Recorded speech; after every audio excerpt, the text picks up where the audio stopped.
Those of you guys that have been following the channel know that we've been through some pretty interesting times here with frozen water pipes, with lack of electricity, crazy wind. We've had hurricanes that have blown through. We've had insane rain this past year, but by far the last 24 hours have been the scariest, with one of the worst ice storms we've ever had. We've had almost about 1/4 of an inch of ice, and living in a mobile home with loblolly pines, 40-foot loblolly pines around us, is a very, very dangerous and very real situation. Let me take you around and show you what's been going on. So 3:40 this morning, I heard this big crash and boom, and I thought for sure something had hit our trailer. My bedroom is right here, and I popped my head outside, but it's 3:40 in the morning. I couldn't really see what was going on around here, but as soon as the light came up, I came out and did some inspection, and come to find out that all the trees are starting to break from ice. I was up from 3:40 this morning, and well, I haven't slept since, but every couple minutes you hear this big crash and this big boom of all these branches that are super laden with ice that are cracking and breaking.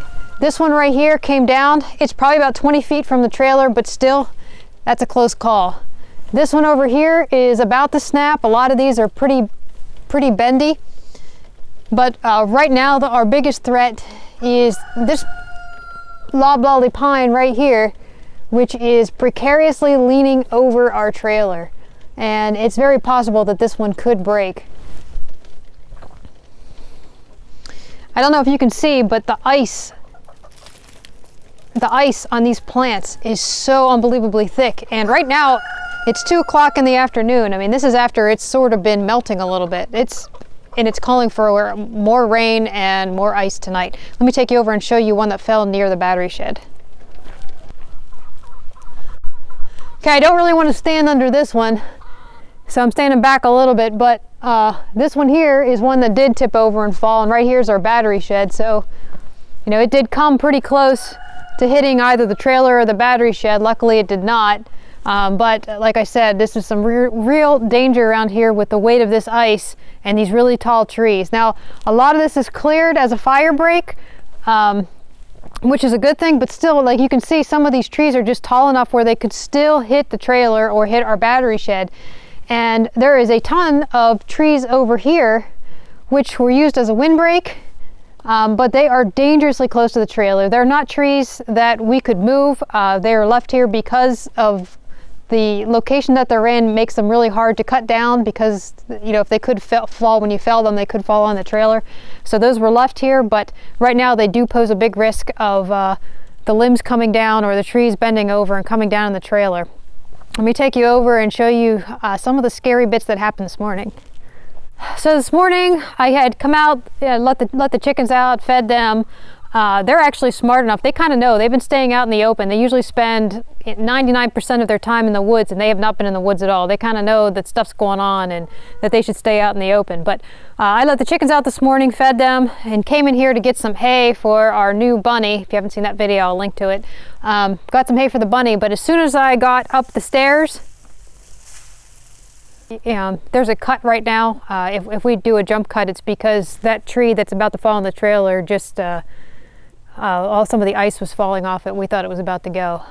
It is really dangerous out here. So I just gotten some hay for the bunny this morning, just gotten up the stairs, and this branch fell here on top of our woodshed, which is where the hay is. And then not too long ago, we had to refill the wood pile inside the house because we're burning through a lot of wood with these temperatures. I had got some wood and got it up on the deck, and right after that we had these branches here that just fell. I mean, it is seriously dangerous out here to be underneath these trees. I almost need a hard helmet. It's kind of hard to catch everything as it's happening, because literally as I'm talking to you on the camera, things are happening in the background. But the other thing is icicles are falling off of things and cracking in the background. We really have to be careful being out here. But I gotta go feed the chickens, so I'll take you over there. We'll take a look and see what's going on over there, and then I'm gonna take you up to the top of the hill. We'll see what's going on up there, because we haven't been up there yet. Check out this clothesline. That's on there.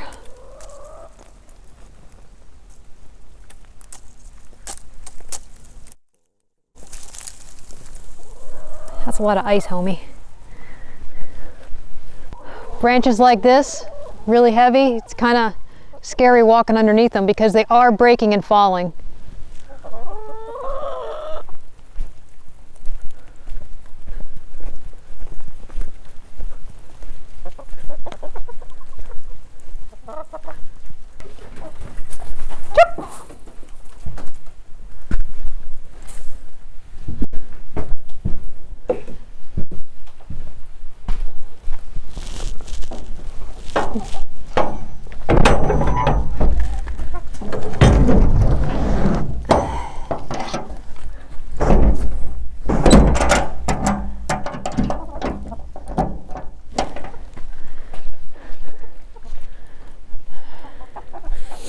Let's go back here.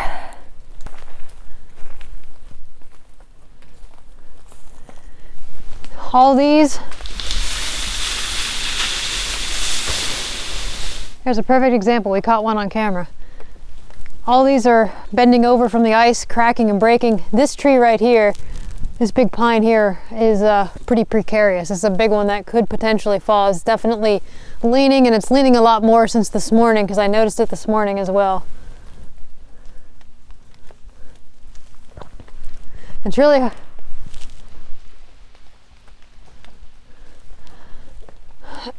don't know if you can see this over here, but all these trees are kind of leaning, and these are breaking. Like I said, every few minutes you hear crack and snap. Not only limbs, but whole trees are coming down.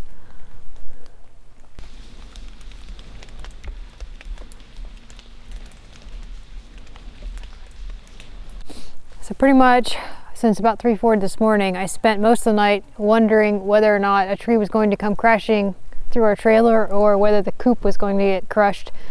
These trees completely covered in ice, and they're right next to the coop. And right now I have no way of moving the coop right now. It's just covered in ice. Just wasn't expecting this much ice to come down. I don't know if you can see in the background, but we got some more trees that are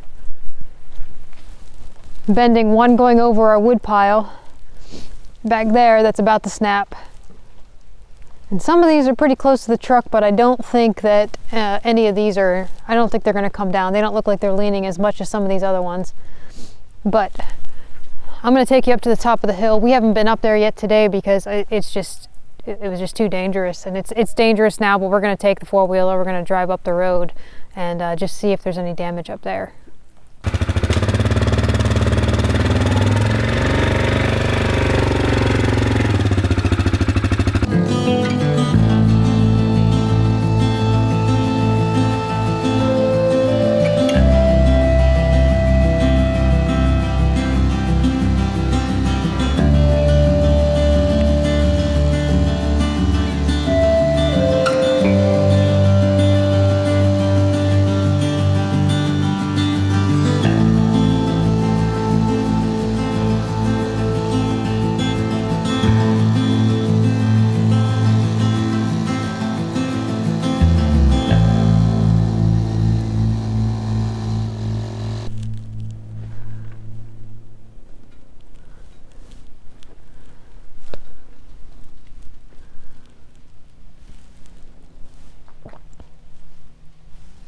So we're up here at the site of our future home, hopefully, and we want to see if there's any kind of damage. We've done a pretty good job of clearing up here, so all of our equipment and everything that's up here, there's no damage to it because the trees are back far enough. They're definitely laden with ice. We definitely have, like over here, we have some trees that are leaning pretty far over. But no damage up here, just broken branches and whatnot. So really the immediate threat to us and something that we're really concerned about is our trailer, which is where we're living now. Some of the trees and branches that are around us, and just another thing to chalk up and add to the list of making sure we prevent against things like this whenever we build our home. Make sure that we're wary of things like flooding and things such as hurricanes and high winds, and now we definitely need to make sure that we have a big enough fire barrier and obviously ice barrier for storms such as this. So something to keep an eye, another good reason to definitely monitor your property before you just go ahead and start building, just to make sure you nip stuff like this in the bud before you build your house. So we're going to keep an eye on this storm. We'll keep you guys informed if anything happens. Hopefully nothing will happen. Hopefully this all melts within the next couple of days and we don't have to worry about it. But like I said, tonight we're calling for more rain and more freezing temperatures, and I don't think these trees can take too much more. So we'll keep posted. If you guys are looking for more instant information, sometimes we can't get a video up. Like this morning, we're not going to come outside at all. We post things on Instagram. You can check out our Instagram channel at Guildbrook Farm. We do post things up there as they happen. So we'll keep you informed. Thank you guys for hanging out with us, and we'll keep taking you along as we go through our off-grid house build. Thanks so much for following. Bye.